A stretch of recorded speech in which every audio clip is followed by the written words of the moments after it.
Hello বন্ধুরা, পুচু হঠাৎ করেই পতাকাটা দেখে নেবে বলে বায়না করছিল। তারপর দেখো দুই বোন পতাকাটা নিয়ে কি করছে। বুনুকে জিজ্ঞেস কর, বুনু কি করছিস? কি করছিস পুজো? চা চা এটা কি? এটা কি? ওয়াও! এটা কি বলে? এটা কি? চা কি বলো? পতাকা। এই পতাকা। এটা কি পতাকা? এটা কি? পতা পতা পতা বলে পতাকা।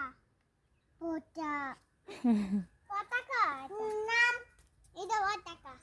এই যে আছে পতাকা ইন্ডিয়া পাতা পাতা বলো আইসক্রিম আইসক্রিম আইসক্রিম আইসক্রিম কই দু বোন বাই করো, বাই এদিকে তাকিয়ে।